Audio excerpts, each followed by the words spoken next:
자, 우리 신앙을 고백한 것으로 요한복음 성경 공부를 시작하도록 하겠습니다. 자, 우리 신앙을 고백합니다. 주님, 예수 그리스도는 우리를 구원하신 주입니다. 우리는 세상을 속량하신 이 한 분 하나님을 예배합니다. 우리 주님 안에는 성부, 성자, 성령이 계시며 그의 인성은 신령입니다. 그러나 우리를 구원하시기 위하여 세상에 오셔서 우리의 성정을 취하셨습니다. 우리 주님께서는 십자가의 고난을 받는 데까지 시험을 당하여 참으셨고 지옥을 이기셔서 사람들을 지옥으로부터 놓아주셨습니다. 인성을 낳으신 신성에 그 인성을 통합하셔서 영화 되셨습니다. 이 영화 없이는 아무도 구원을 받을 수 없습니다. 사람은 주님을 믿고 그의 계명을 지켜야 구원을 받습니다. 주님의 계명은 주님께서 우리를 사랑하신 것 같이 우리가 서로 사랑하라는 것입니다. 아멘. 자, 오늘 말씀 보도록 하겠습니다. 요한복음 14장 1절에서 4절까지 보도록 하겠습니다. 요한복음서 14장 1절에서 4절까지 보도록 하겠습니다. 너희는 마음에 금심하지 말라. 하나님을 믿으니 또 나를 믿으라. 내 아버지 집에 거할 곳이 많도다. 그렇지 않으면 너희에게 일렀으리라. 내가 너희를 위하여 거처를 예비하러 가노니 가서 너를 위하여 거처를 예비하면 내가 다시 와서 너희를 내게로 영접하여 나 있는 곳에 너희도 있게 하리라. 내가 어디로 가는지 그 길을 너희가 아느니라. 아멘. 자, 지난 시간에 공부했던 내용을 잠시 살펴보도록 하겠습니다. 자, 13장 16절 보니까 시몬 베드로가 그에게 이르되 그랬는데 36절 시몬 베드로가 의지에 속한 믿음 아닌 자들을 표징해 준다라고 했어요. 그 앞에 가르침들이 무엇이냐 그랬더니 주님께서 너희에게 새 계명을 주노니 서로 사랑하라. 내가 너희를 사랑한 것 같이 너희도 서로 사랑하라. 너희가 서로 사랑하면 이로써 모든 사람이 내 제자인 줄을 알리라 그랬죠. 여기서 사랑이라고 하는 것은 전적으로 주님에게서 비롯된다라고 하는 것이에요. 자, 주님에게서 비롯된 사랑이다라고 하는 것은 그 행하는 모든 목적이 어딜 향해 있다? 이웃을 향해 있는 상태다라고 하는 거예요. 반드시 기억을 하셔야 될 것입니다. 자, 주님에게서 비롯된 사랑 안에 있지 아니한 것은 겉으로 보기에는 이웃을 향한 사랑 안에 있는 것 같이 보이는 것이지만 그럼에도 불구하고 그 근본 목적이 어디를 향해 있다? 그 자신을 향해 있다라고 하는 것을 잘 볼 수가 있습니다. 겉으로 드러나 보이는 것은 잘 구별되지 않은 것인데 겉으로 드러나 보이는 그 이웃을 향해 있는 것 같은 것이 지옥적인 사랑 안에 있는 그 자신을 향해 있는 것을 가리켜서 세상적인 자연적인 이웃사랑이란 말의 뜻이에요. 그럼에도 불구하고 영적인 이웃사랑이란 말의 뜻은 그 행위 안에 있는 것들이 전적으로 이웃을 향해 있다 이런 말의 뜻입니다. 그래서 천적인 사람들은 사랑에 속한 선한 삶 가운데 있고 영적인 사람들은 인애에 속한 선한 삶 가운데 있다라고 하는 거예요. 이것이 주님께서 우리에게 주신 새 계명을 가리키는 것으로 서로 사랑하라라는 말의 뜻인 것을 잘 볼 수가 있단 말입니다. 이 가르침을 알지 못하면 자연적인 이웃사랑과 영적인 이웃사랑을 구분을 하지 못하게 된다는 말이에요. 오늘날의 기독교에 속한 자들, 특히 개신교에 속한 자들은 이 사랑을 구분하지 못한다는 말이죠. 그러니까 그들은 그냥 그들 교회 안에 서로 사랑하는 거야. 그 사랑이 주님께서 우리에게 준 새로운 계명으로 생각한다라고 하는 것을 잘 볼 수가 있단 말입니다. 그럼에도 불구하고 그 사랑이 그 자신을 향해 있는 까닭에 주님께서는 십계명에 우리 가르침을 주기를 뭐라 그랬어요? 도둑질 하지 말아라. 선을 행하고 이 선이 이웃을 향해 있어야 됨에도 불구하고 왜 그것을 너 것으로 취해? 왜 도둑질해 가느냐는 걸. 선을 왜 도둑질해 가느냐라고 하는 거예요. 너 목적도 그 일을 해가고 있느냐라고 하는 난 내 목적에 행한 것이 한 번도 없거든요. 그들은 그렇게 말할 수 있어요. 그럼에도 불구하고 인간 속성이 가지고 있는 본연의 그 사랑이라고 하는 것이 지옥적인 사랑 안에 있는 것이기 때문에 오직 악을 원하고 악을 생각하는 그 지옥적인 유전 악 가운데 있는 까닭에 그래서 결코 그 어떤 일들 안에서 이웃을 진정한 뜻에서 사랑할 수 없는 상태에 있다라고 하는 것도 우리가 잘 볼 수가 있단 말입니다. 샘이 더러워졌어요. 샘에서 더러워진 샘에서 흘러나온 물들은 전부 다 오염되어 있겠네. 똑같은 말의 뜻이에요. 마음의 샘이 유전 악 가운데 있는 까닭에 거기서 흘러나오는 행위하는 진리에 속한 모든 것들은 다 오염되어 있다 이런 말의 뜻이요. 이웃을 진정으로 이웃을 향한 사랑을 있을 수 없다는 거예요. 이 오염된 샘이라고 하는 내 마음에 속한 것들이 주님에게서 온 거룩한 사랑이라고 하는 선한 애가 있어야 되는 거예요. 중생하지 않으면 가운데 있을 수 없겠네, 그렇죠? 이 중생한 자들에게 주입된 거룩한 선한 있는 자들은 이 선에서 맑은 물이라고 하는 진리들이 흘러나와서 이웃들에게 생명을 공급한단 말이에요. 그것이 진정한 뜻에서 이웃사랑이라는 가르침인 것을 잘 볼 수가 있단 말입니다. 이때 여기서 새 계명을 너에게 준다는 말이 무슨 뜻인가라고 하는 것을 잘 볼 수가 있단 말이에요. 그러니까 새 예루살렘이라고 하는 새로 재건된 영적인 속한 자들은 전부 다 이 가운데 그 생명이 주님에게서 이 가운데 있단 말이에요. 이것이 새 예루살렘의 시작인 것을 우리 잘 볼 수가 얘기했죠. 그러니까 이 가운데 있는 것들에 대해서 믿음 아닌 자들이 있었다는 거예요. 의지에 속한 믿음 아닌 자들과 의지에서 분리된 가르침이 좋네, 매우 훌륭하네, 그리고 함적 이성에서 그걸 믿어. 그 두 부류가 있다는 말이에요. 하나는 마음에서 영접되어 순종한 자들이 있고, 하나는 이 가르침은 정말 옳은 거야, 하나님 말씀으로 정말 올바른 거야 라고 함적 이성에서 믿는 이에 속한 믿음 아닌 자인데, 그 이에 속한 믿음 아닌 자를 뭐라고 불렀다가 그래서 베드로가 설명해 줬다라고 하는 것을 잘 볼 수가 있단 말입니다. 그러니까 명백한 것은 이 새로운 교회에 속한 가르침에 대해서 두 부류가 있다.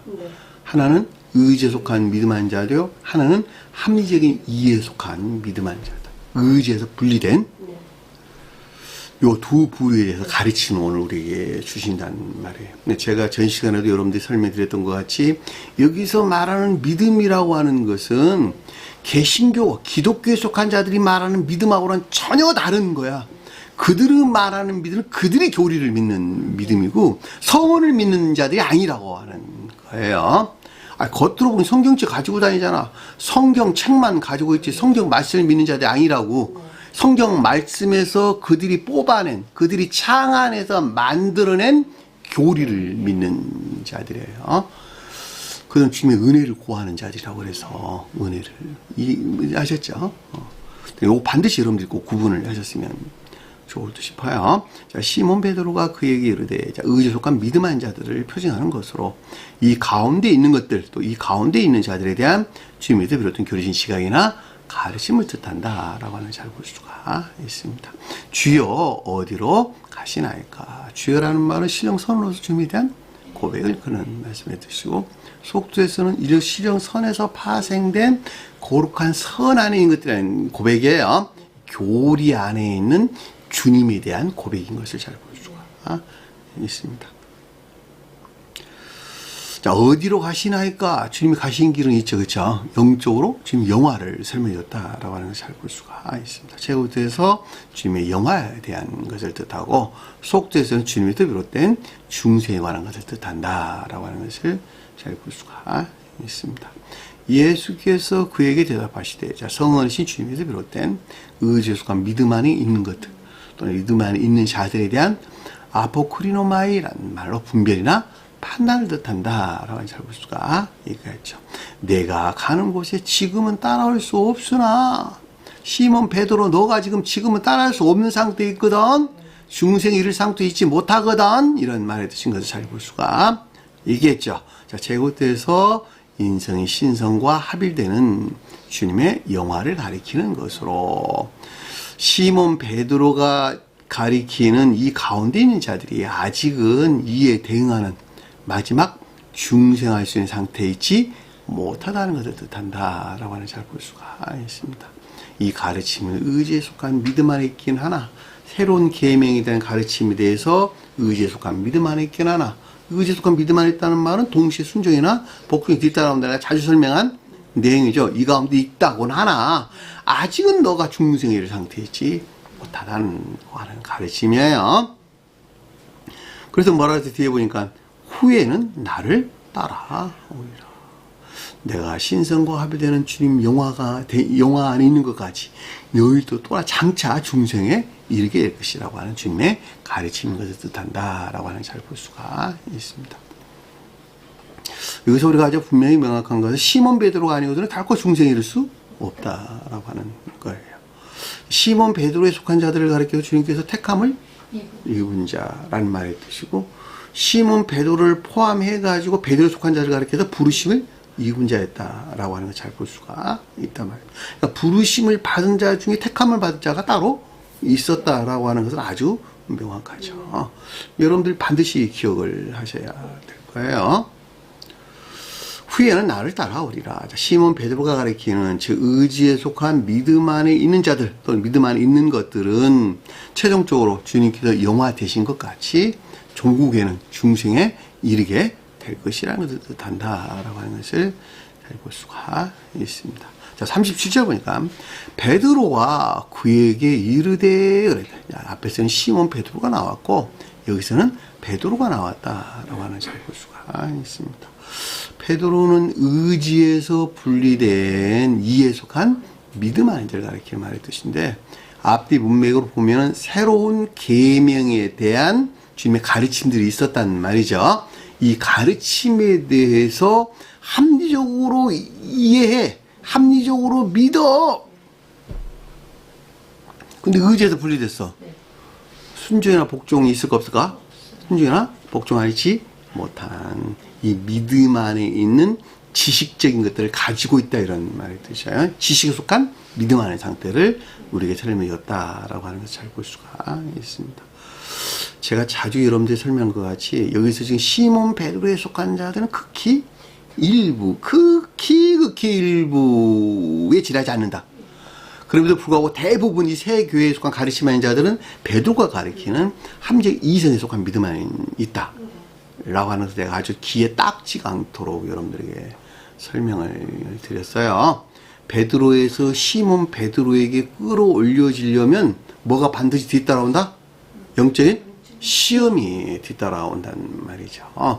자, 베드로가 가리키는 합리적 이성에 속한 믿음, 그 이해에 속한 믿음 안에 있는 것들은 전적으로 지식에 속한 유의나 기쁨 가운데 있다.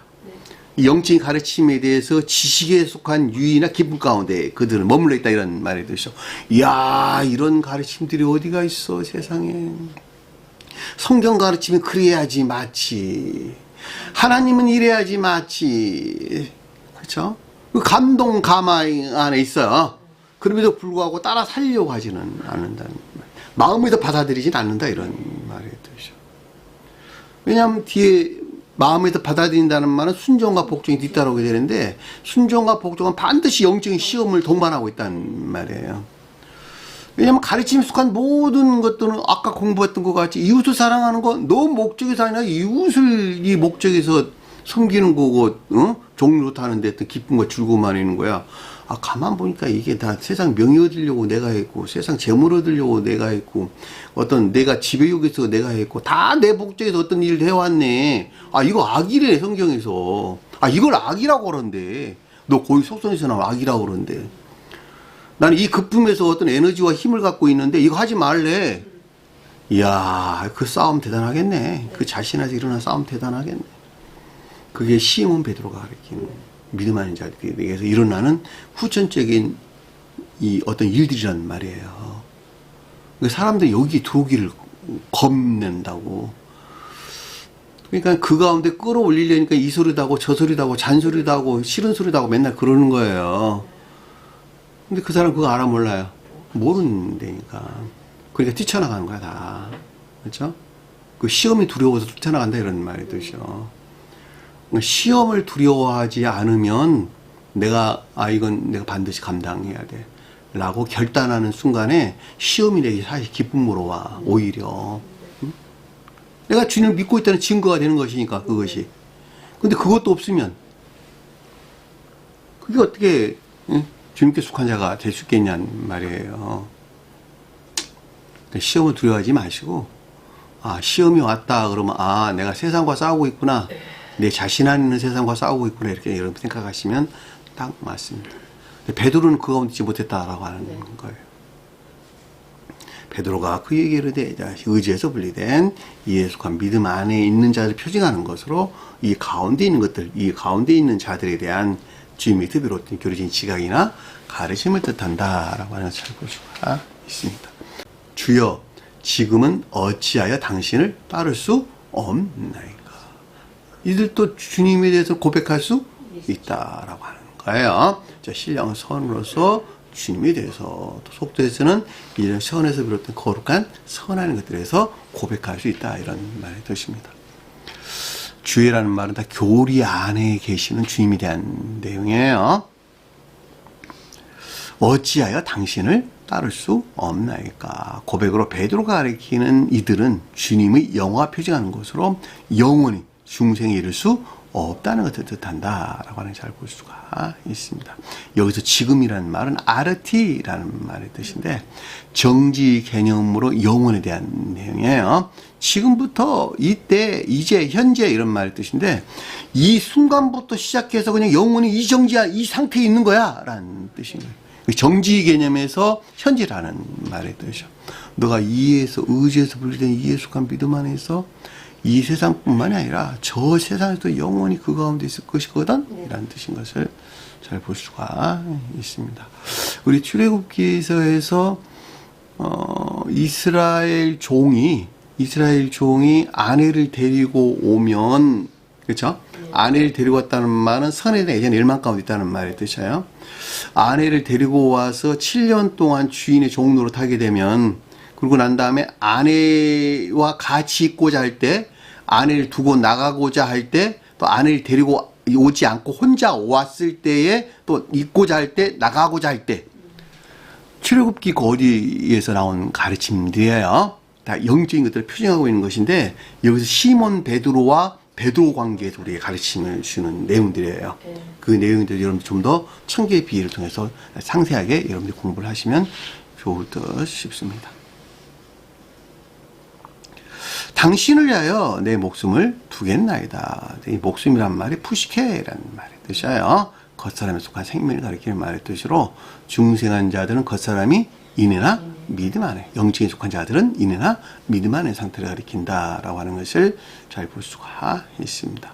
그러니까 영적인 인내나 믿음에 속한 생명 안에 내가 있을게요 라고 하는 말의 뜻을 잘 볼 수가 있겠죠. 다시 말하면 베드로가 가리키는 의지에서 분리된 이에 속한 믿음 안인 자들은 그들 자신 스스로는 그 가운데 있다고 여긴다는 거야. 그 말이 당신을 위하여 내 목숨을 두겠나이다 라는 말 뜻인 것을 잘 볼 수가 있습니다. 그럼에도 불구하고 이 가운데 있는 자 스스로는 주님에게서 비롯된 인내나 믿음에 속한 생명 안에 있다고 여기는 것을 뜻한다 라고 하는 잘 볼 수가 있습니다. 33절 보니까 예수께서 그에게 대답하여 이르시되, 대답한단 말이 두 번 반복돼서 나왔네요. 자, 성원의 신 주님에게서 비롯된 베드로가 가리키는 이 가운데 있는 것들, 이 가운데 있는 자들에 대한 선과 진리를 지면서 분별이나 판단을 뜻한다라고 하는 것을 잘 볼 수가 있습니다. 나를 위하여 내 목숨을 두겠느냐, 결코 둘 수 없다고 하는 말을 이제 강조하기 위해서 앞에 주님께서 반복해서 우리에게 설명해 주신 것을 잘 볼 수가 있겠죠. 자, 주님에서 비롯된 베드로가 표징하는 이 가운데 있는 자들에게 있는 인이나 믿음에 속한 생명에 대한 확증을 뜻한다라고 하는 것을 잘 볼 수가 있겠죠. 자, 진실로 내게 이르노니. 자, 진실로란 말이 아멘이란 말이에요. 영은 불변한 가르침에 대한 것인데 두 번 반복됐다라는 말은 선과 진리 측면에서 주님에서 비롯된 영원 불변한 가르침을 뜻한다라고 하는 것을 잘 볼 수가 있습니다. 닭이 소리 내기까지 3번 나를 부인하여 거절하리라. 닭이 운다 그러니 닭이 소리를 내다 이런 말의 뜻이에요. 닭이 울어대는, 닭이 소리를 내기 시작하는 새벽은 종중기가 종말의 이런 상태를 뜻한다라고 하는 걸 잘 볼 수가 있겠고, 새벽을 지나 날이 밝아오는 과정은 종중기의 종말로부터 새로운 기의 시작에 대한 내용을 잘 볼 수가 있겠죠. 우리 앞에서 마가복음에서 이른 아침 그럴 때는 주님의 임재에 의한 새로운 교회의 시작, 새로운 상태를 우리 삶에 줬다라고 하는 것도 잘 볼 수가 있겠죠. 성경에서 아침, 낮, 한낮, 그리고 저녁, 그리고 밤, 새벽, 그리고 이른, 매우 이른 아침이란 말이 무슨 뜻인가? 매우란 말이 빠지고 이른 아침이란 말이 무슨 말인가? 그리고 이른 아침도 다 빠지고 그냥 아침이란 말이 무슨 말인가? 라고 하는 어떤 상태에 대한 여러분들이 개념을 가져오게 되면, 아, 이건 한 사람이 가지고 있는 상태에 대해서 이 같은 교회 종말과 종말로부터 새로운 게 시작대와 또 새로운 게 시작, 주님 임재한 새로운 시작을 가리키는 말의 뜻과, 그리고 열매 맺기 이전의 지혜나 총명에 속한 지식 안에 있는 상태, 이 가운데이 선용되는 열매 맺는 상태, 이것들에 대해서 우리에게 설명해줬구나라고 하는 걸 잘 볼 수가 있단 말입니다. 그죠? 그래서 오후 늦게란 말도 그래서 언급돼서 나오는 것을 잘 볼 수가 있겠죠. 결과적으로 성경에서 날이라고 하는 여러 가지 또 낱말들, 또 때라고 하는 여러 가지 낱말들, 시간이 언급되고 있는 여러 가지 낱말들은 물리적인 이 같은 상태를 가리키는, 이 같은 시간들을 가리키는 말이 아니라, 물리적인 이 같은 것들이 표징하거나 표의하고 있는 그 사람의 영적인 상태에 대해서 우리 설명해줬다라고 하는 것을 잘 볼 수가 있단 말입니다. 성경 말씀에서 여러분들이 뭐 밤이 언급되고 뭐 한낮이 언급되고 하는 여러 가지, 뭐 계절이 언급되고 하는 여러 가지 내용들은 전부 다 그 한 사람의 상태에 대해서 우리 설명해줬다라고 하는 걸 반드시 기억을 하셔야 될 것입니다.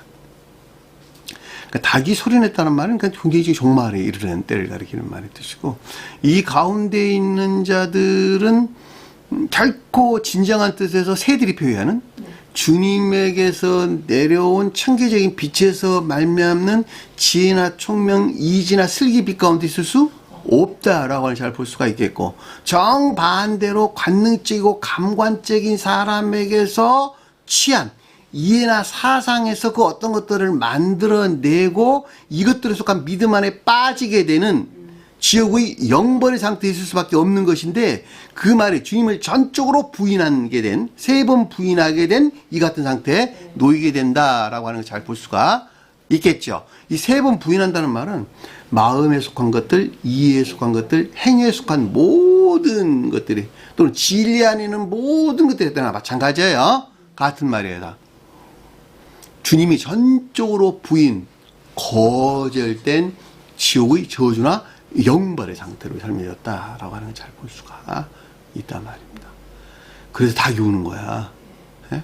닭은 조류임에도 불구하고 하늘을 날지 못하는 땅에 기는 동물이라면, 땅에 기는 동물. 그렇죠? 살짝 나른 것 같은데 못 날아. 그렇죠? 지붕에다 던지면 자기 다치지 않을 만큼만 날아가. 펄딱 주저앉아. 그렇죠? 그게 닭이 가지고 있는 습성이라는 말이죠. 그러니까 저 세상 천계에 속한 것들 또는 교회에 속한 것들을 자기가 헤아려봐. 어디서 나와서? 관능적인 감관적인 사람에서 취해가지고. 그리고 이것이 천계에 속한 것이네, 저것이 교회에 속한 것이네, 그리고 그들이 만들어낸 이해나 사상에 폭빠진다는 말이에요. 이것들 안에 그 자신이 구속 독박되어가지고, 그리고 그 가운데서 주님을 찾는다는 말이죠. 교회가 종말이 이르게 되면 그런다는 말이에요. 이들은 이 일을 가는 슬픔이 있을 거예요. 그랬죠? 이 일을 간다는 말 똑같은 말의 뜻이죠. 감관하는 지식들로부터 천계나 교회에 속한 것들, 선한 무엇인지 진리한 무엇인 것들 같은 추론해가지고, 추론해서 이 가운데서 어떤 논쟁이나 다툼이 생겨난다 이런 말의 뜻이죠. 지금 교회의 모습이 그렇잖아. 그들이 서로 선안에 따라 싸우고, 그들이 서로 진리 안에 따라 싸우고, 내가 재림의 예수라고 싸우고 있잖아, 다.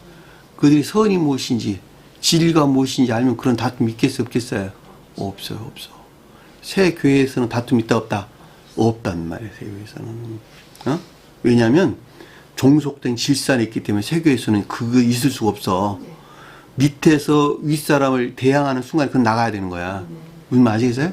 왜 주님에게서 온 정속성 질서 안에서 어떤 것들이 재편되어 있는데 제일 밑에 있는 발구새끼가 나와가지고 이것이 옳은 거야 저것이 고른 그런 것이야 라고 이야기한다면 저가 나가야지. 교회에서 물러나야지. 안 그렇겠어요? 여기 뭐하러 나와? 그 질서 안에 있지 못하려면. 그렇죠? 여기까지가 우리가 지난 시간에 공부했던 내용입니다. 자, 이 시간 공부의 내용 보도록 하겠습니다. 자, 14장 1절 보니까 너희는 마음에 근심하지 말라 그랬는데 이 너희는 마음이라는 말이 카르디아라는 말의 뜻이에요. 마음이라고 하는 것은 의지와 이해 그리고 행위 안에는 모든 것들을 다 포함하는 개념이에요.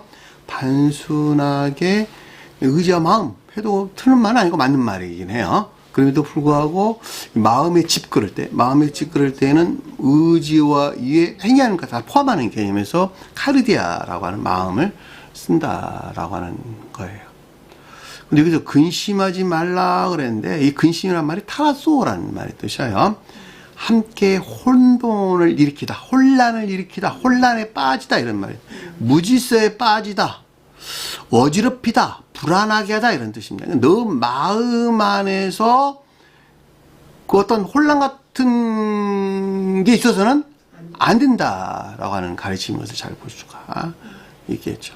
앞에서 내가 영화 될 것이거든, 나 가는 곳이 있거든, 너희는 아직 올 수가 없어. 가르쳐. 주님 영화에 대한 설명이었고 그 속도로 대응에 대한 설명이었단 말이죠. 그리고 내가 너희에게 새로운 계명을 줄 것이거든 이라고 말씀하셨단 말이에요. 그리고 너 가운데 시몬 베드로가 있을 것이고 또 베드로가 있을 것이거든 이렇게 가르쳐줬단 말이죠. 이 가만 듣고 보니까 이게 나에 대한 이야기 하냐 그러고 혼란을 일으킬 수 있다고 하는 것이죠. 너는 혼란을 갖지 마. 누구에게 한 말이에요? 시몬 베드로에게. 시몬 베드로 너는 마음에 또 동요 같은 거 일으키지 말란 말이야. 너는 응? 너는 왜 이미 이 가운데 있는 것이니까 그 가르치는 것을 잘 볼 수가 있죠.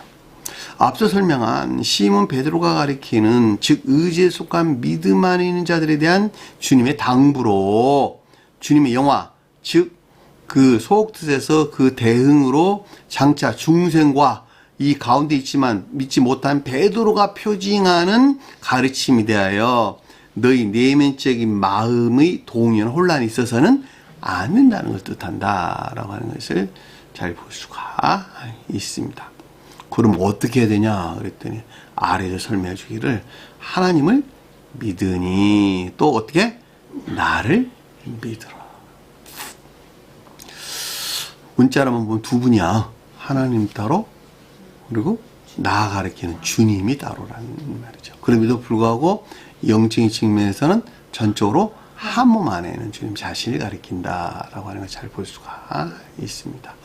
하나님은 처음 존재로서 주님을 가리킨다. 좀 더 자세하게는 신령 지혜의 측면에서 처음 존재로서 주님을 가리키고 그리고 나 가리킬 때 영화 대신 주님을 가리켜서 나 그럴 때는 이 신령 존재에 속한 신령 지혜 안에 계시는 신령 인성으로서 주님을 가리킨다라고 하는 걸 잘 볼 수가 있습니다.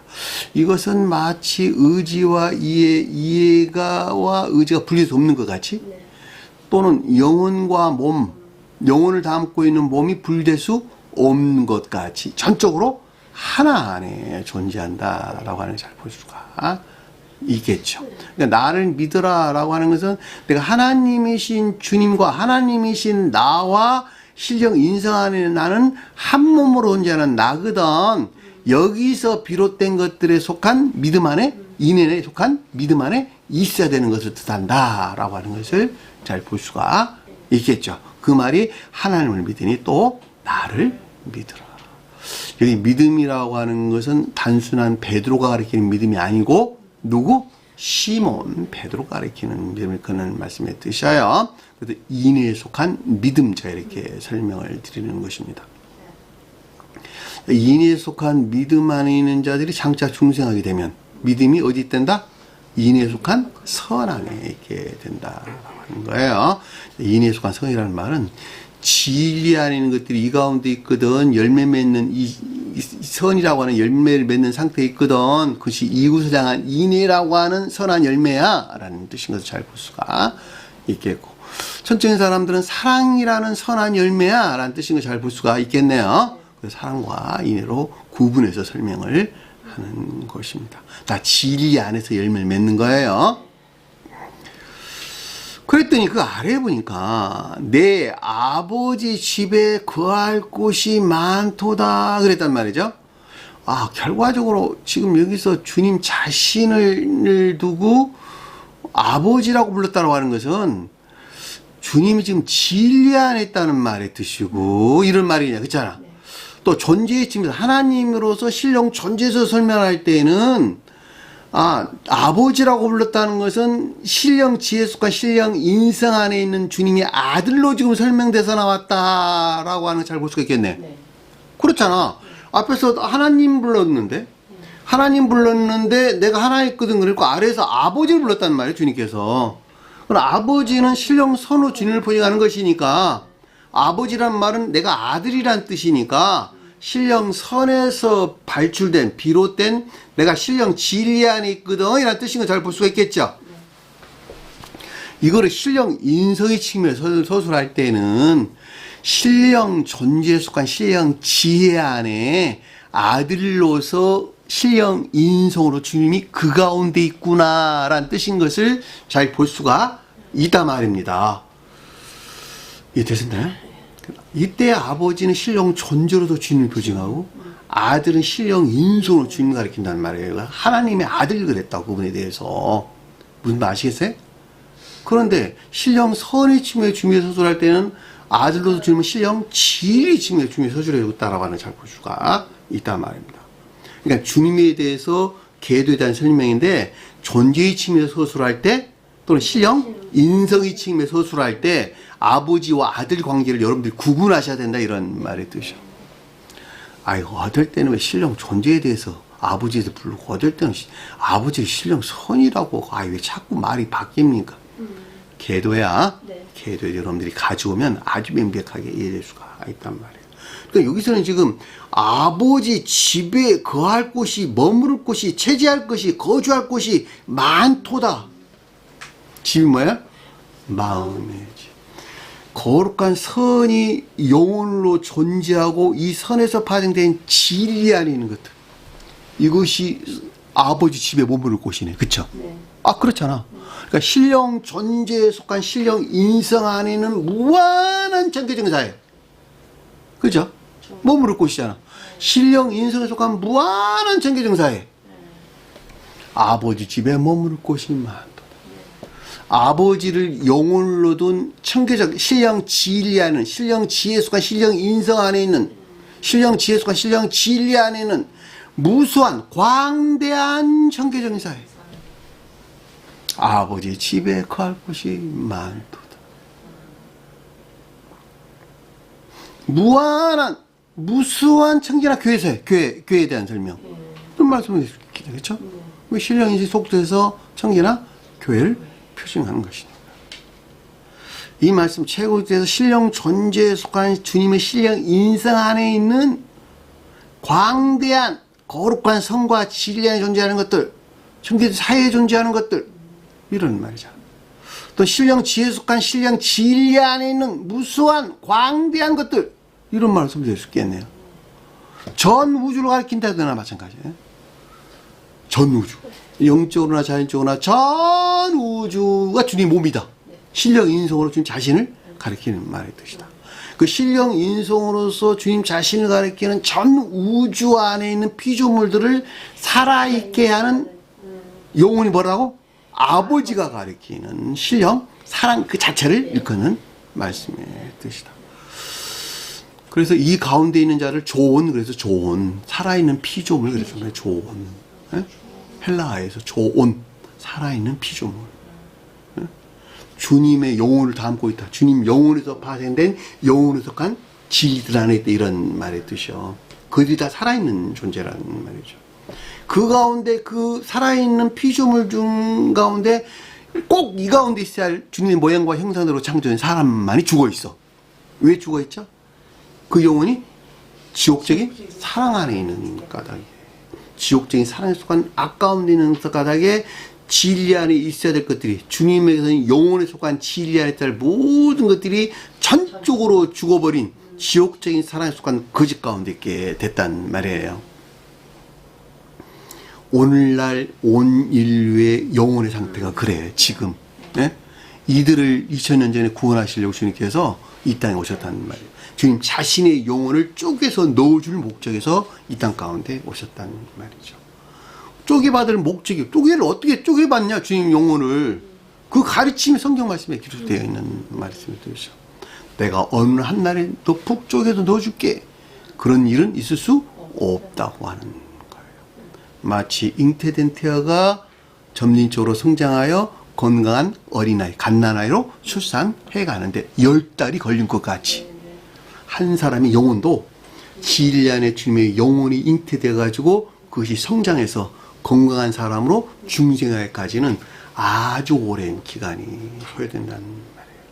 그 열이라는 말이 진리 안에 것들이 충만하다 이런 뜻이요. 선과 결합된 충만한 상태가 열이 뜻하는 말이야. 그래서 태아가 잉태돼서 출산하는데 10달 걸린다 이런 뜻, 10달. 무슨 아시겠어요?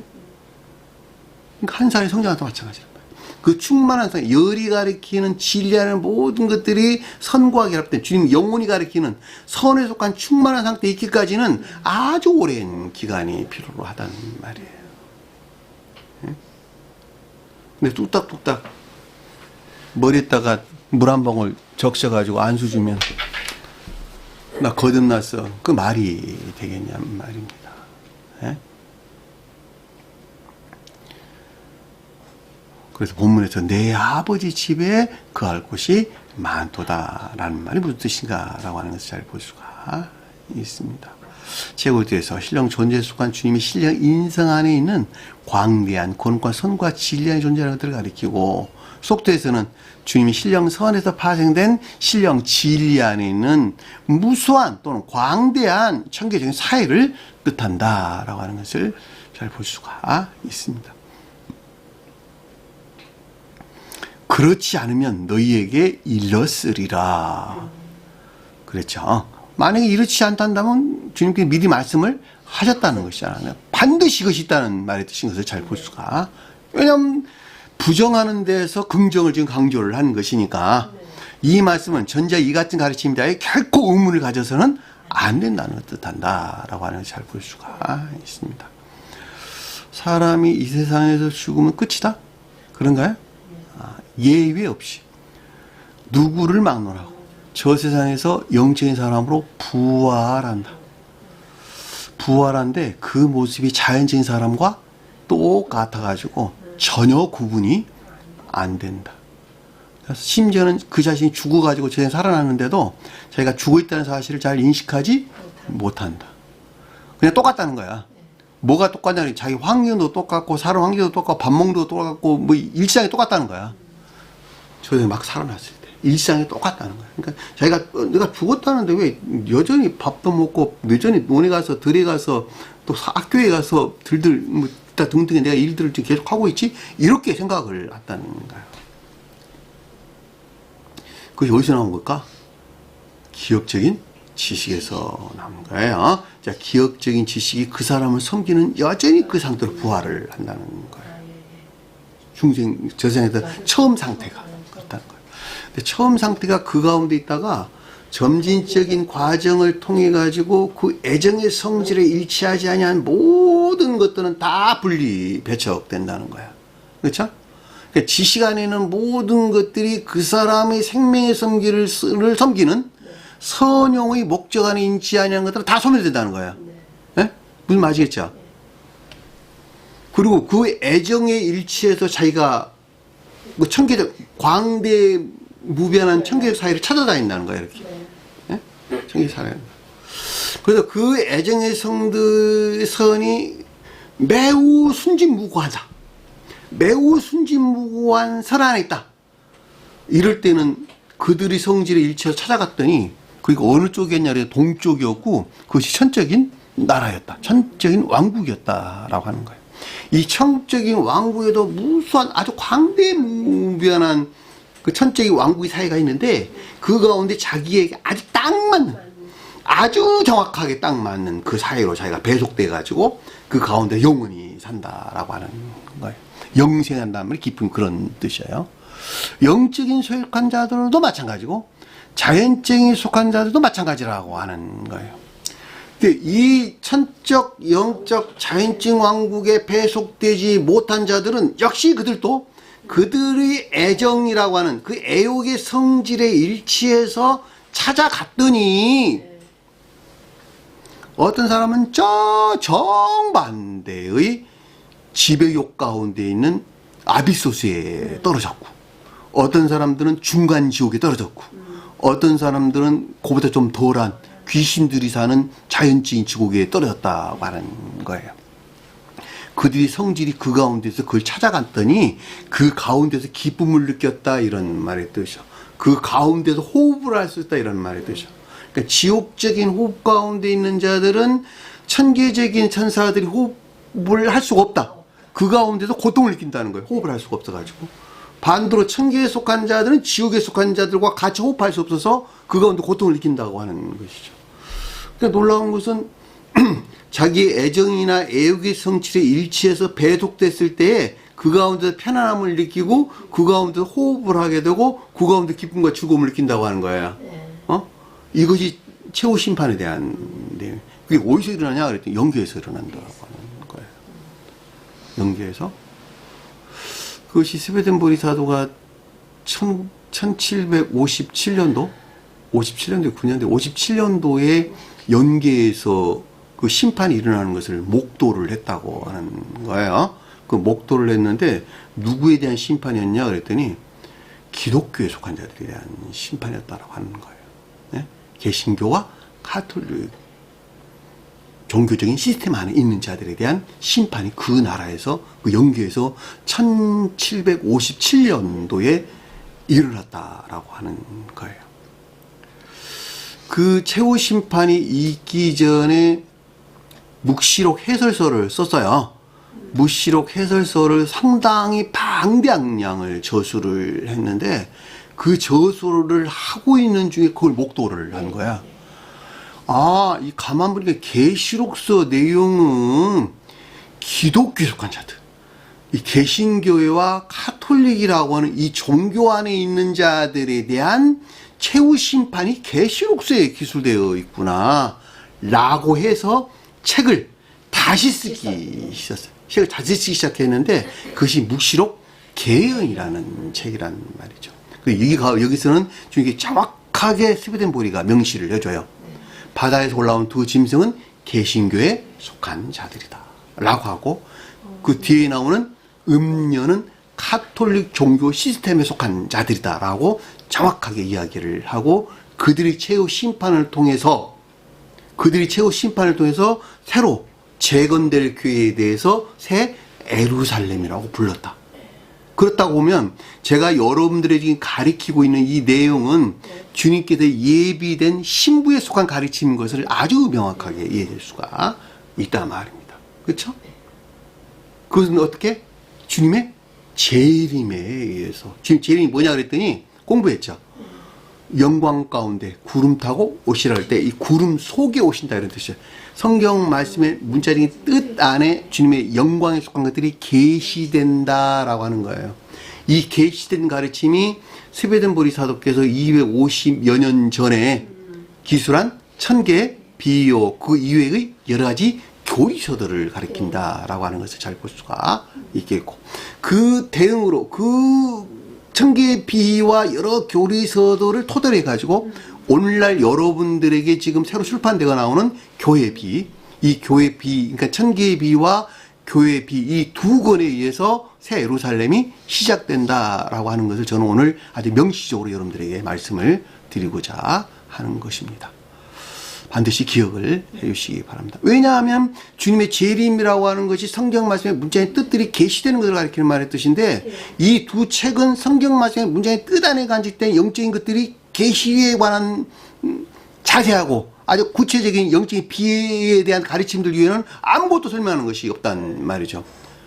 그것이 주님 말씀의 문자의 뜻 안에 간직되어 있는 주님의 신령, 생명이다. 내가 자주 설명한 내용인데 그 신령, 생명이 뭐냐 그랬더니 신령 인성에 속한 모든 것들을 가리킨다라고 하는 것도 우리가 잘 볼 수가 있겠죠. 그럼 오늘날 이 가르침을 통해서 구원받는 자들은 어떻게 되냐 그랬더니 여기서 설명하고 있는 아버지 집에 거할 곳이 많도다라고 할 때 아버지를 용언으로 둔 신령 진리 안에 있는 무수한 청교적인 사회를 설명해 줬다라고 하는 것을 잘 볼 수가 있단 말입니다.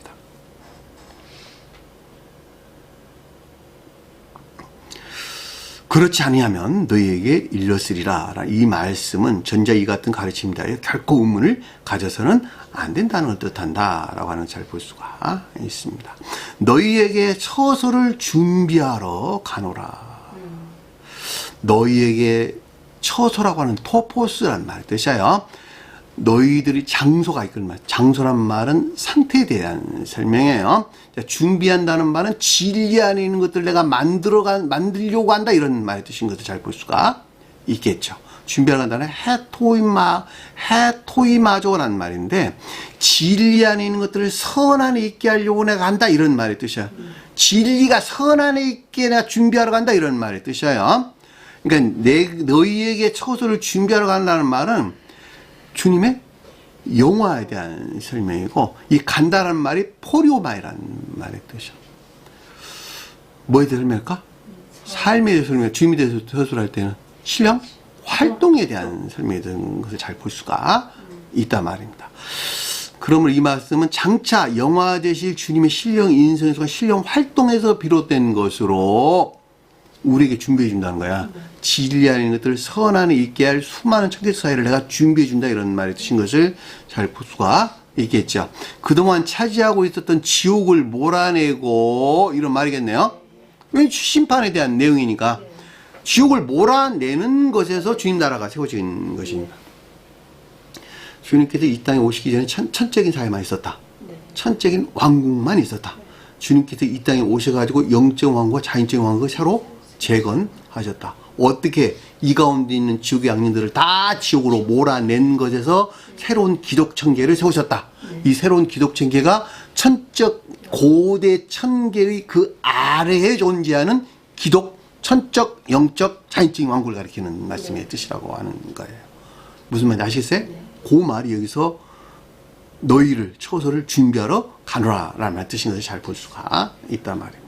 장차 영화제 주님 신령 인수가 신령 활동에서 비롯된 것으로 그동안 차지하고 있던 지옥을 몰아내고 각자의 애정의 상태에 일치하여 주어질 천계적인 사회에 속한 삶을 뜻한다라고 하는 걸 잘 볼 수가 있겠죠. 이 천계적인 각자의 상태, 애정의 상태에 일치하다는 말, 계도 일치하다 이런 말의 뜻이에요. 아까 설명한 같이 진리가 그 자체로 선하 있는 자들은 전적인 왕국, 기독천계의 전적인 왕국, 선이 그 자체로 진리하는 자들은 기독천계의 영적인 왕국 이런 말이겠네. 그렇죠? 그래서 믿음하는 자들은 기독천계의 자인적인 왕국 이렇게 설명될 수가 있다는 말이죠.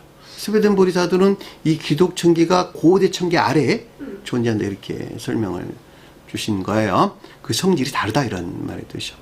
기독천계의 천체의 왕국 속한 자들과 아담이 표의하는 고대 계에 속한 천체에 속한 자들은 그 성질이 완전히 다르다라고 하는 거예요.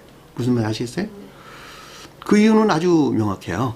왜냐하면 이 기독천계라고 하는 것은 이 땅에 오신 주님께서 영화 되신 신령 인성으로서 주님께서 비롯된 새로운 기독천계를 일컫는 말씀의 뜻이기 때문에 이 땅에 오시기 이전에 주님 이미 존재했던 아담이 표현한 태국계와는 완전히 차이가 있다라고 하는 것도 우리가 잘 볼 수가 있다 말입니다.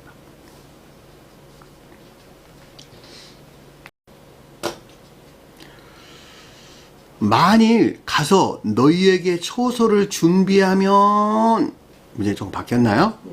간다는 말이 포리오마이라는 말의 뜻이에요.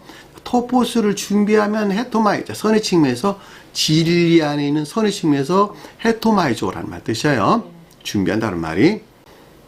그러므로 이 말씀은 최종적으로 인성이 신성과 합일된 주님의 영화, 즉 신령 존재에 속한 신령 인성 안에 있는 준비된 광대한 천계전 사회를 뜻한다라고 하는 걸 잘 볼 수가 있겠죠. 왜냐하면 너에게 처소를 준비하면 그랬으니까 만일 가서 너에게 청계를 준비하면 그러니까 이미 준비된 광대 청계적인 사이를 가리킨다라고 하는 것을 잘 볼 수가 있겠죠. 뭐라 그랬어요? 다시 와서 너희를 내게로 영접하여 나 있는 곳에 너희도 있게 하리라. 다시 온다라는 말은 영화 되신 주님의 신령 인성에 속한 신령 진리에서 비롯된 것으로 라는 뜻인 걸 잘 볼 수가 있겠죠. 앞에 주님께서 영화돼 가지고 지옥의 악령들을 다 몰아내고 그날에 주님의 무수한 광대한 청계전 사이를 만들었단 말이에요. 네. 만들어 놓고 내가 다시 내려와 가지고 영화 대신 주님의 신령 인성에 속한 또는 신령 성이나 상관이 없겠네요. 신령 인성에서 발출된 신령 진리로부터 누구를 영접한다. 파랄람 주님 받아들인다 이런 말. 누구를 받아들일까? 시몬 베드로에 속한 자들로 중생한 자들을 받아들인다 이런 말이잖아. 네네. 그 말을 지금 설명해 주는 것이잖아. 그럼 믿음이 어디 있다?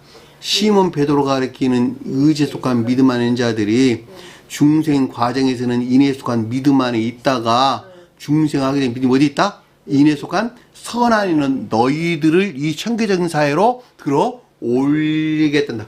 허입하겠단다 라는 뜻인 것을 잘 볼 수가 있겠죠. 그러니까 아까 우리가 말한 것 같이 각각의 계도의 일치에서 그 애정의 성질의 일치에서 수많은 광대무변한 천계적인 사회로 배속되어 가지고 이 가운데에서 영생의 축복 가운데 있게 된다라고 하는 것도 우리가 잘 볼 수가 있다 말입니다.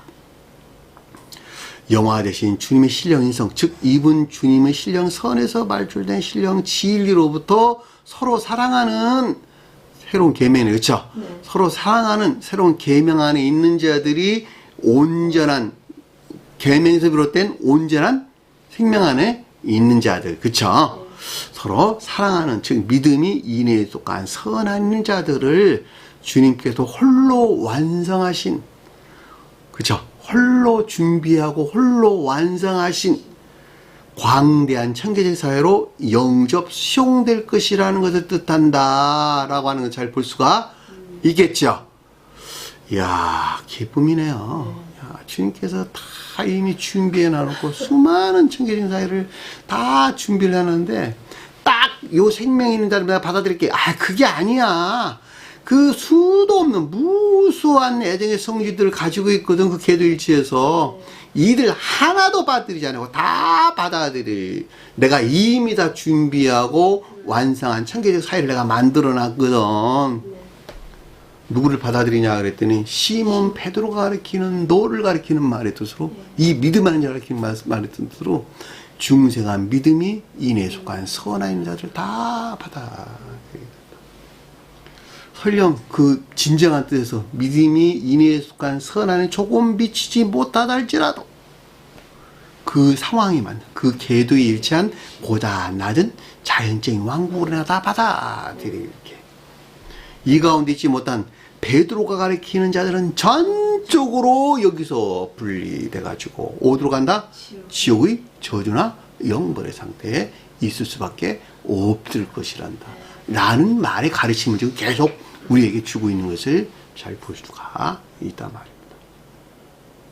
이 어마어마한 가르침을 그냥 허투루 들어가지고 단순히 교리적으로 알고 있는 것이 곧 주님을 믿는 것으로 착각하는 오만함들을 보여서는 안 된다는 말이죠. 자기 자신을 늘 살피고 자기 자신을 늘 가르침을 통해서 달아보고 내가 어떤 상태에 머물러 있는가를 한번 재발한 말이죠. 그런 일들을 게을리하면 다 남의 말이 되는 거야. 이런 가르침들을 지식적으로 아는 것에서 내가 이미 그 가운데 있다고 그 자신 스스로는 생각한다는 말이에요. 이 엄청난 오판에 빠진 일이 있어서는 안 된다라고 하는 거예요. 이 가르침이 연장성산이 지금 누구에 대한 설명이에요? 시몬 베드로에 대한 설명이잖아. 너희들은 내가 광대무변한 천개 사이로 나 끌어올게. 천적 왕국, 영적 왕국, 자연적 왕국 있거든. 그 계절지에서 다 끌어올릴게. 그러니까 내 문제가 다 너희들 문제야. 너희가 어떻게 생명을 조성했냐에 따라서 그 성질의 일체가 다 불러들여. 여기 내 몸이란다. 내 몸. 광대무변한 내 몸이란다. 신령 인성이라고 하는 것은 광대무변한 천계적 사회, 그 천계적 사회에 대응하는 이 지상의 형체 안에 존재하는 자연계에 속한 모든 것들까지 다 포함하는 개념이라는 말이에요. 그러니까 신령 인성으로 지금 자신을 가리키는 말의 뜻이라고. 그들을 제가 설명했잖아. 저 세상에서 천사들이, 이 세상에서는 중생한 사람들이 몸을 이루고 있는 것이라고. 그 질서에 놓여있는 모든 피조물들을 아까 제가 설명드린 조온이라고 하는 살아있는 피조물이었다고. 그것은 동물이든 식물이든 심지어 광물까지 다 포함한다는 개념이라는 말이죠. 다. 이게 신령 인성으로서 주님에 대한 개념이라고. 무슨 말 아시겠어요? 나 있는 곳에 너희도 있게 하리라. 자, 신령 인성으로 주님과 하나 된, 즉 주님 그 자신을 가리키는 천계나 교회 안에 있게 한다는 것을 뜻한다 라고 하는 것을 잘 볼 수가 있습니다. 그러니까 신령 인성이 곧 천계요, 신령 인성이 곧 교회요. 이 가운데 영접 수용된 자들은 주님과 하나 된 상태에 있게 된다라고 하는 것을 잘 볼 수가 있습니다. 그러니까 선의 성질이 일치하지 않은 것은 결코 이 가운데 있을 수 없다라고 하는 것을 잘 볼 수가 있고, 그 선의 성질이 순진무구하면 순진무구한 것만큼 머리에 배속되고, 덜 순진무구하면 몸에 배속되고, 거친 순진무구가 있다면 발바닥에 배속되겠네. 그것이 천적, 영적, 자연적 왕국에 대한 개념이에요. 나 있는 곳에 너희도 있게 하리니 내 가는 곳을 알고 그 길을 아느니라. 문제 조금 바뀌었네요. 자, 이 가운데 있는 자들이 내가 가는 곳을 안다 이렇게 설명해. 안다는 말이 오이다라는 말의 뜻이야. 호프는, 곳이란 말은 호프라는 말의 뜻인데, 장소적인데 어느 곳이든지 이런 뜻을 내포하고 있는 호프예요. 그러니까 이 말, 내 가는 곳을 안다. 근데 간다는 말이 휘파고라는 뜻이에요. 휘파고. 단순하게 엘코마이란 말이 아니라 주님으로부터 아래 인도된 어느 곳이든지 이것들에 속한 지각 가운데 있을 것이다. 이런 말의 뜻인 것을 잘 볼 수가 있습니다. 내 가는 곳을 알고 오란 말이야. 주님 가는 곳을 우리가 어떻게 알아? 그렇죠. 주님에게서 온 어느 곳이든지 그 가운데 있는 것들에 대한 지각 가운데 있고, 이 말의 뜻인 것을 잘 볼 수가 있단 말입니다. 여기 선의 측면에서 이 가운데 있고 이런 말의 뜻이에요. 아래에서는 진리 측면에서 이 가운데 있을 것이란다. 이 가르침을 동시에 주신 것을 잘 볼 수가 있습니다. 이 말씀은 전자 이 가운데 있는 자들은 주님의 신령 진리로부터 인도되고 있는 그 사람 안에 있는 영적인 것들에 대하여 삶에 속한 선의 측면에서 일상적인 지각 안에 있게 되는 것을 뜻하고 라는 뜻인 것을 잘 볼 수가 있겠죠. 아니, 당연한 이야기예요. 그 천계적인 사회에 속한 삶 가운데 있는 자들은 그 가운데 있는 선의 측면에서 일상적인 지각 가운데 있고, 역시 진리 측면에서 일상적인 지각 가운데 있다라고 하는 것은 너무나도 당연한 이야기인 것을 잘 볼 수가 있단 말입니다. 그럼에도 불구하고 우리 마태복음에서 공부했어요. 그 자신 스스로는 그 가운데 있는 사실을 인지하거나 인식하지 못한다. 지각 가운데 있으면서도 왜 그 이상 삶이 그러하기 때문에 그 내가 의식적으로 이 가운데 있어 이렇게 이해하지는 않는다는 말이에요. 그리고 그 아래 또 뭐라 그랬어요? 그 길을 아느니라 그랬는데, 내가 가는 곳을 알고 그 길을 아느니라. 이 안다는 말이, 길이라는 말이 호도스라는 말이죠. 호도스. 삶에 속한 진리 안에. 호도스라는 말은 삶에 속한 태도, 행태, 양태, 생활 양식, 습관 다 포함하는 개념으로 삶에 속한 진리 안에 있는 것들에서 지각하게 된단다. 이런 말 뜻이에요. 무슨 말 아시겠어요? 그 길을 아느니라. 내가 가는 곳을 알고 내가 가는 그 길을 아느니라. 주님에게서 온 삶에 속한 행태, 생활, 태도, 일상적인 뭐 여러 가지 일들 안에서 진리 측면에서 삶의 속한 진리 측면 이 가운데들을 네가 지각하게 되리라. 이 가르치는 것을 잘 볼 수가 있습니다. 이 말씀 역시 이 가운데에 존재하는 삶에 속한 진리 측면에서 일상적인 지각 안에 있게 되는 것을 뜻한다라고 하는 것을 잘 볼 수가 있단 말입니다. 이것도 우리가 마태복음서에서 공부한 것도 유사한 가르침이었죠. 그가 그 가운데 있음에도 불구하고 그 자신 스스로는 믿지 아니했다 그랬는데 믿음의 수가 인지나 지각 가운데 있지 못했다. 인식 가운데 있지 못했다. 이렇게 설명해 주었던 말 뜻인데 이것도 똑같잖아. 지금 보면 그 길을 아느니라 하는데 아는 그 지각 가운데 있다 이런 말의 뜻이고 삶에 대해서 호도수에 대해서 그리고 어느 곳이든지 호프라고 하는 선의 측면에도 역시 그 가운데 속한 지각 가운데 있게 된다라고 하는 것도 잘 볼 수가 있습니다. 그들은 이 세상에서 이 천계적인 삶 가운데 사는 자들은 역시 저 세상에서 부활한 다음에 거기에 합당한 천계적인 사회에서의 영생하는 삶이 있게 된다라고 하는 것도 우리가 잘 볼 수가 있습니다. 자, 오늘 주신 말씀 마음속에 깊게 새기시고 한 주간을 승리하는 저희들이 간절히 축원합니다. 자, 주기도문하는 것으로 오늘 공부를 마치도록 하겠습니다. 하늘에 계신 우리 아버지, 이름을 거룩히 여김을 받으시오며 나라의 마옵시며 뜻이 하늘에서 준 것 같이 땅에서도 이루어지리라. 오늘날 우리에게 노할 양식을 주옵시고 우리가 우리에게 죄진 자를 사준 것 같이 우리 죄를 사하여 주옵시고 우리를 시험에 들게 하지 마옵시며 다만 악에서 구하옵소서. 나라와 권세와 영광이 아버지께 영원히 싸움나이다. 아멘.